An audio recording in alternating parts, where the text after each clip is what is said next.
The search for survivors is underway after a devastating earthquake hit western Haiti Saturday morning. Haiti's Civil Protection Service had already confirmed hundreds dead.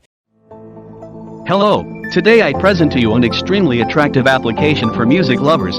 It's completely free. You can listen to music online or download unlimited music to use whenever you don't have internet. The powerful search function helps you find anything you want. Trust me. It's hard not to find what you're looking for because the search function is really powerful.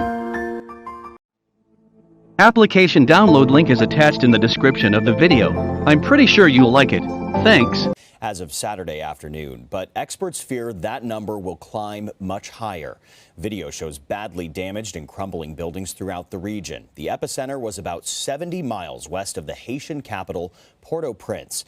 The nation's prime minister declared a one-month state of emergency. He also says he wants a better understanding of the extent of the damage before asking for international help. He tweeted the government is working quickly to make the necessary arrangements to help people affected by the earthquake. He also asked that all Haitians stay united in this time of need. Meanwhile, President Biden authorized a U.S. response team to support search and recovery efforts and damage assessment. In a White House statement, he said the United States remains a close and enduring friend to the people of Haiti, and we will be there in the aftermath of this tragedy. I want to bring in William Barnhart. He's a geophysicist with the U.S. Geological Survey in Golden, Colorado. William, thank you so much for joining us. We know that this was a relatively shallow earthquake. Can you first walk us through the mechanism of the quake itself? Yeah, so this earthquake, which occurred around 8:30 a.m. local time in Haiti, was a magnitude 7.2 earthquake. Now that's important context because, as many people remember, in February of 2010, there was an absolutely devastating earthquake in a similar region that was a magnitude 7. So this earthquake today was about 2 times larger than that previous earthquake in 2010.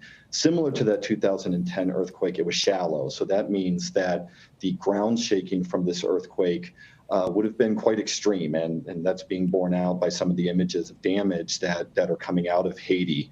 It occurred within the same fault system, likely, as that 2010 earthquake.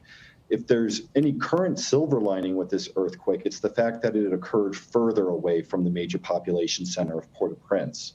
Whereas in 2010, Port-au-Prince would have experienced extreme shaking. Today, it likely would have felt light to moderate shaking that would not have been nearly as destructive. Of course, there's other towns in the area, for example, Lakai, with a population of about 125,000 people, that was located very close to this earthquake and experienced very strong shaking as a result.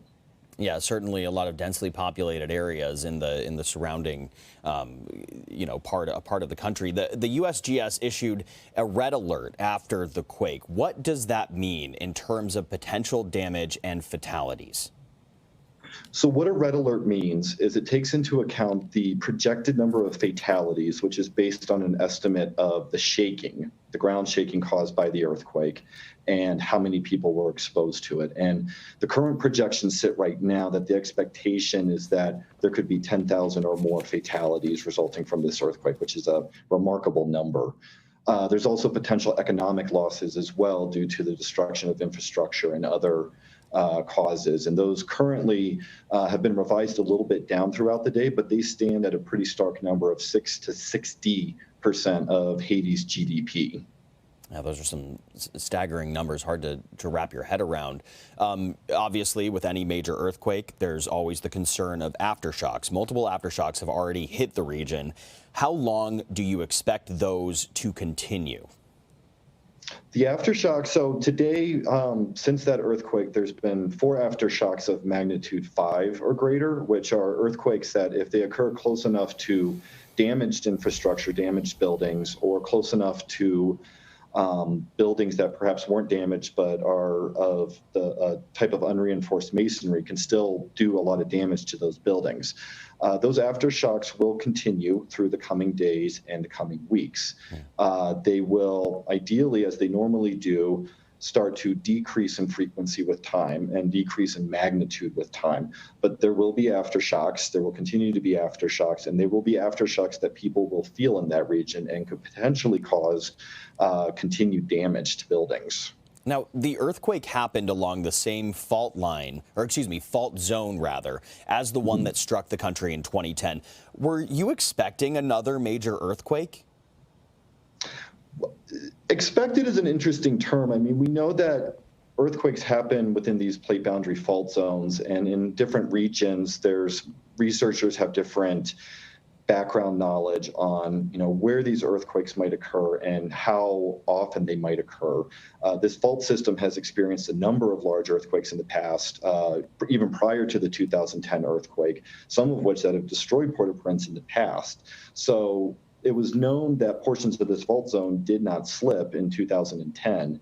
And so there's always the possibility for an earthquake like this. And even with this magnitude of earthquake, it does not cause the entire fault zone to release its strain. So there's the potential in the future for similar earthquakes like this, which is why it's so critical for people and for infrastructure to be prepared for such events, because it's not an if they're going to happen, it's when they're going to happen.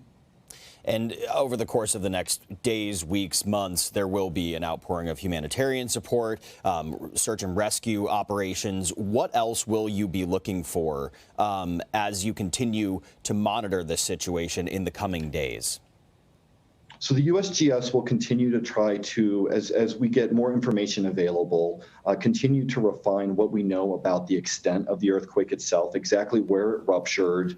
We will continue to monitor the aftershocks and report on their potential impacts, and continue to update some of the products that the USGS produces that give operational information about what those impacts are. And of course, if there's any larger earthquakes in the future, we will be there to respond to those and report on those as well. And then perhaps down the road, there will be more of a scientific response to this earthquake to try to better understand some of the long-term hazard in this region. Some critical work that you and your colleagues do at the USGS. William Barnhart, thank you very much. Have a good evening. Thank you. The steady climb of COVID infections is putting a new strain on hospitals.